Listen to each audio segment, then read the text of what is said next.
ਅੱਛਾ ਬੁਖਾਰ ਦਾ ਕੀ ਸ਼ਡਿਊਲ ਤੇ ਉੱਤੇ ਪਾ ਰਿਹਾ ਸੀ ਹੈ ਬਹਾਰ ਕਦੀ 103 ਰਾਤੀ ਬਹਾਰ ਨੂੰ ਨਾ ਇਹਨੂੰ ਦਿੱਤਾ ਗਾਂ ਨੂੰ ਟੀਕਾ ਲਾਇਆ ਨਾ ਬੁਖਾਰ ਹੋਣੇ ਕਿਹੜੇ ਚੈੱਕ ਕਰ ਉਹ ਚੈੱਕ ਕੀਤਾ ਬਹਾਰ ਤੇ ਰਾਤੀ 103 ਬਹਾਰ ਸਵੇਰੇ ਫਿਰ ਚੈੱਕ ਕੀਤਾ ਤੇ 105 ਬਹਾਰ ਸੀ ਜਿਹੜਾ ਬਿਊਟਾਲੈਕਸ ਟੀਕਾ ਲਾਇਆ ਨਾ ਗਾਂ ਨੂੰ ਅੱਧਾ ਤੇ ਗਾਂ ਦੇ ਸਿਰ 'ਚ ਪਾਣੀ ਪੂਣੀ ਪਾਇਆ ਹੈ ਇਹ ਦੇਖੋ ਫੜਨਾ ਤੇ ਗਾਂ ਨਾ ਫਿਰ ਬਹਾਰ ਚੈੱਕ ਕੀਤਾ ਤੇ 105 ਬਹਾਰ ਬਿਊਟਾਲੈਕਸ ਟੀਕਾ ਲਾਉਣ ਤੋਂ ਅੱਧਾ ਲਾਉਣ ਤੋਂ ਬਾਅਦ ਕਾਂ ਕਰਨਾ ਕੰਦੇ ਨਾਲ ਅਜੇ ਨਜ਼ਦੀਕ ਲਾਟ ਲੈ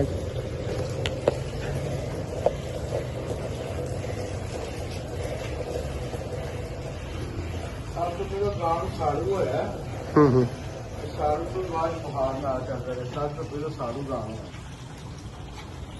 2 ਕਿਲੋ ਦਹੀਂ ਲਿਆ ਮਿਸਾਲ ਨਹੀਂ ਦਵਾਈ ਸਾੜੂ ਦਾ ਟੀਕਾ ਉੱਥੇ ਦੇ ਨਹੀਂ ਲਾ ਦਿੱਤਾ ਸੀ ਉਹ ਕਿਹੜਾ ਹੈ ਟੀਕਾ ਵਾਲਾ ਉਹ ਖਾਲੀ ਉੱਥੇ ਚੀਜ਼ੀ ਪਈ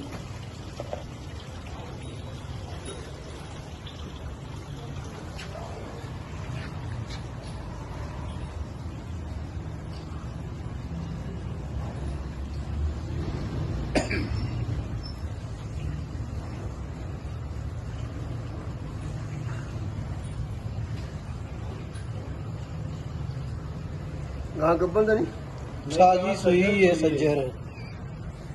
ਦੂਸਰੇ ਥਾਂ ਤੇ ਵੀ ਆ ਰਿਹਾ ਇਹ ਹੁਣ ਅੱਜ ਹੀ ਆਇਆ ਇਹ ਤੁਹਾਨੂੰ ਸਾੜੂ ਪਿਆ ਜਿਹੜੇ ਤੁਸੀਂ ਹੁਣ ਫੜਿਆ ਇਹ ਉਹਦੇ ਵੱਜਾਂ ਦਾ ਸਭ ਇਹ ਵੇਖੋ ਇਹ ਮੈਨੂੰ ਡਾਕਟਰ ਰਿਹਾ ਜਾਂਦਾ ਸੀ ਮਿਸਟਾਕ ਹੈ ਕਿ ਨਾਗਲੀ ਦੇ ਬੁਖਾਰ ਦੀ ਵਜ੍ਹਾ ਤੋਂ 2 ਦਿਨ ਦਾ ਇੰਜ ਕੰਨ ਸਾਫ਼ ਨਹੀਂ ਕਰਦੇ ਰਹੇ ਝੋਂਦੇ ਰਹੇ ਗਾਂ